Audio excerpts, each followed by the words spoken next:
The crystal glasses clinked as Elizabeth Winters raised her hand for another toast at her immaculate Upper East Side dining room. "To my brilliant son, Thomas," she announced, her voice carrying that particular tone of aristocratic certainty, "for finally making full partner at Goldman Sachs." I sat quietly in my wrinkled scrubs, having come straight from my night shift at Metropolitan Memorial Hospital. "My name is Grace Chen, and to my mother-in-law." I was nothing more than the night nurse who had somehow trapped her precious son into marriage. What she didn't know was that tomorrow morning I would become her boss. "Grace, dear," Elizabeth's voice dripped with false sweetness.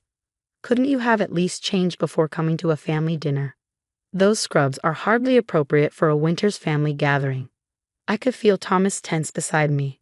"Mom, Grace came straight from saving lives in the ER. I think we can forgive her attire." "Saving lives?"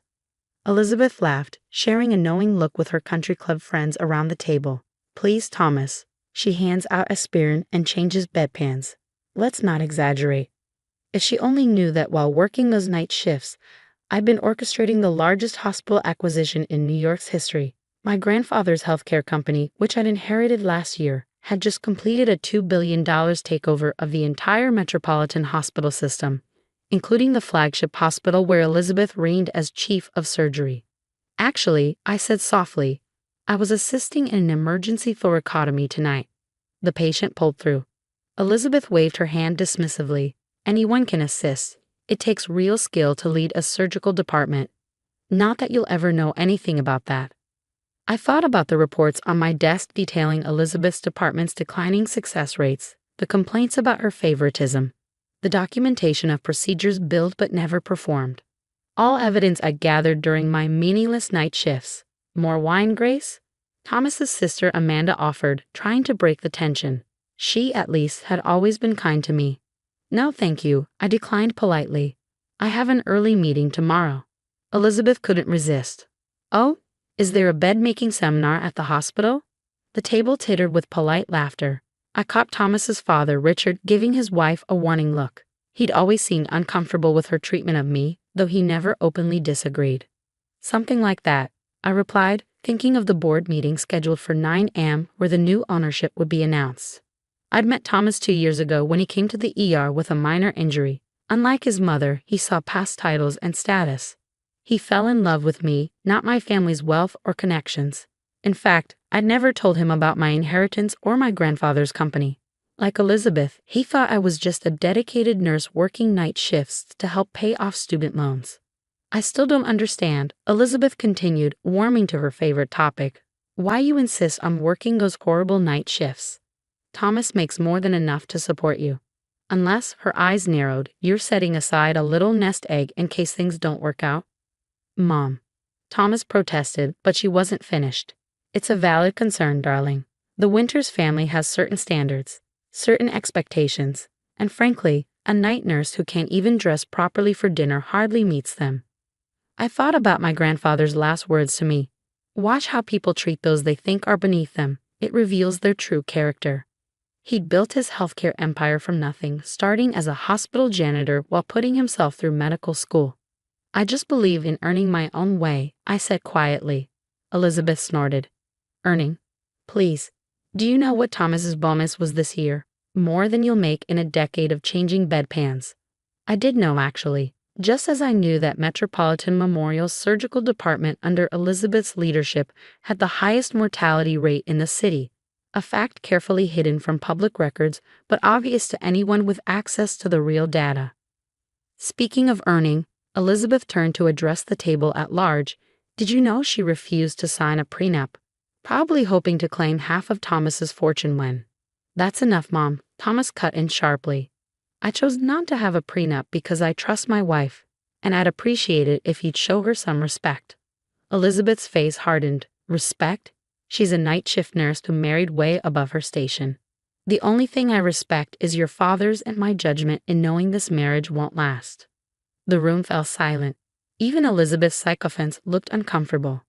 I stood up slowly, my pager conveniently buzzing at that moment. "I'm needed at the hospital," I said calmly. "Thank you for dinner, Elizabeth." Running away again, she called after me. "I suppose that's what happens when you know you don't belong." Thomas started to follow me, but I gestured for him to stay. Finish dinner with your family, I said softly. We'll talk later. As I drove back to the hospital, I thought about tomorrow's board meeting, about the changes that would sweep through Metropolitan Memorial once the acquisition was announced, about Elizabeth's face when she realized who really belonged in the healthcare world. My phone buzzed with a text from my lawyer. Everything's set for tomorrow. Board meets at 9 a.m. I smiled, thinking of my grandfather's wisdom about character and power. Elizabeth Winters was about to learn that true worth isn't measured by family names or social status. It's measured by how you treat people when you think you have all the power. And tomorrow, the balance of power was going to shift dramatically. The next morning, I arrived at Metropolitan Memorial wearing a tailored channel suit instead of scrubs. The security guard did a double take. He'd never seen the quiet night nurse dressed like this before. Morning, Joe, I greeted him as usual. How's Annie doing with her college applications? He beamed. Got accepted to nursing school, just like she wanted, though with these tuition costs.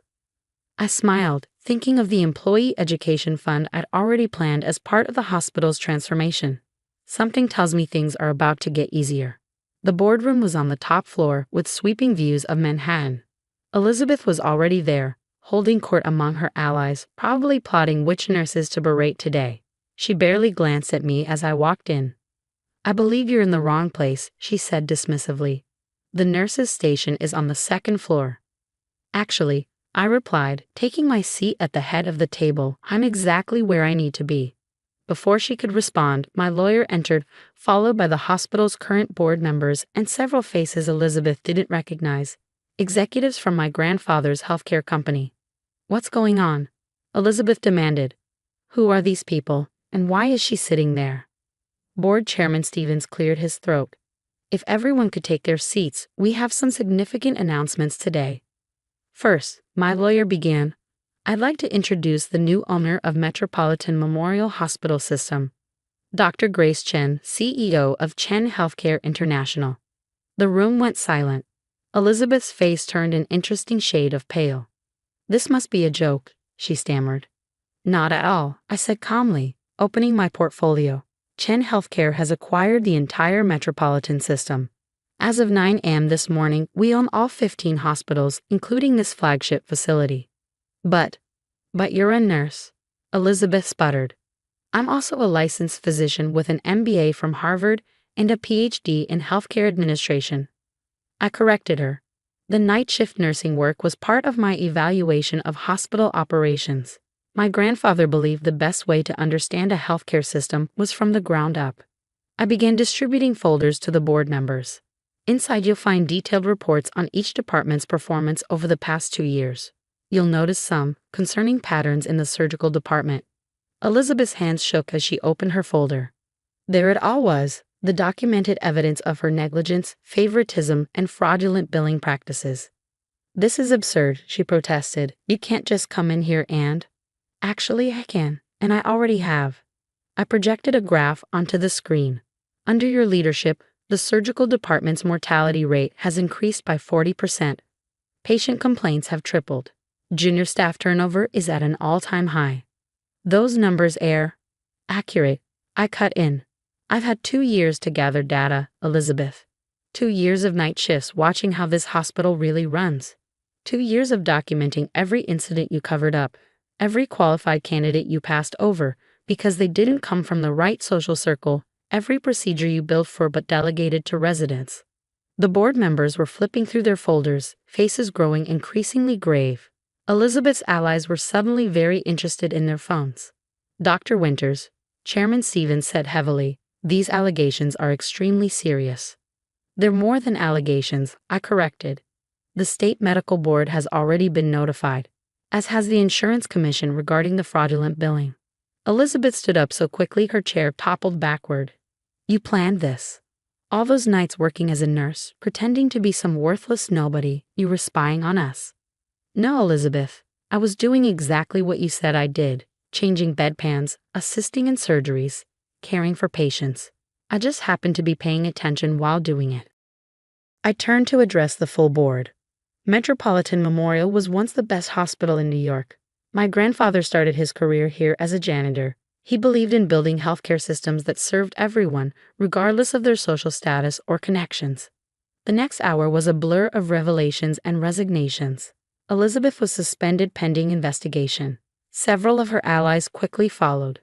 By noon, the hospital's leadership had been completely restructured. But this wasn't just about revenge, it was about transformation. Moving forward, I announce, we're implementing comprehensive changes. Every employee will receive full education benefits. Salary structures will be equalized across departments. Patient care metrics will be transparent and publicly available. I glanced at Joe, the security guard, through the glass doors. And we're establishing a $50 million employee education fund, effective immediately. After the meeting, I found Elizabeth in her office, packing her things. Why? She demanded. Why work as a nurse when you own the whole company? Because that's how you learn what a hospital really needs, I replied. Not from quarterly reports or charity galas, but from the people who do the actual work of saving lives. Does Thomas know? She asked quietly. He does now. I turned to find my husband standing in the doorway, still in his Goldman Sachs suit. The board chairman called me, he said, looking between us, said I should know what happened. Thomas, darling, Elizabeth began, but he held up his hand. 2 years, Mom. 2 years you've belittled and insulted my wife, calling her worthless, treating her like she was beneath us. And all that time, she was working night shifts, not because she had to, but because she wanted to understand how to make things better. I was trying to protect you, Elizabeth protested. No, he corrected her. You were proving exactly why Grace needed to see how this place really ran. Because people like you care more about status than saving lives. 6 months later, Metropolitan Memorial had been transformed. The mortality rate plummeted. Staff satisfaction soared. The education fund had already helped 30 employees, including Joe's daughter, pursue advanced degrees. I kept working occasional night shifts, now officially as both CEO and nurse. It helped me stay connected to what mattered most, the actual care of patients. Elizabeth occasionally appears at medical conferences, usually criticizing modern hospital management. Meanwhile, Metropolitan Memorial has become a model for healthcare reform, featured in medical journals worldwide. Thomas supported every change, proudly watching as I rebuilt his mother's kingdom into something more valuable. A true community healthcare system. The worthless night nurse had transformed not just a hospital, but an entire approach to medical care. And every time I passed my grandfather's old janitor's closet, now converted into a staff relaxation room, I remember his wisdom. True worth isn't in titles or social status. It's in how you treat people when no one knows who you really are. As for the Winters family dinners, we still attend occasionally, but now I wear my scrubs proudly. After all, they're the uniform of someone who knows the real value of healthcare isn't measured in social status or family names. It's measured in lives saved, people helped, and systems changed for the better. Even if that change comes from someone they once thought was just a night shift nurse.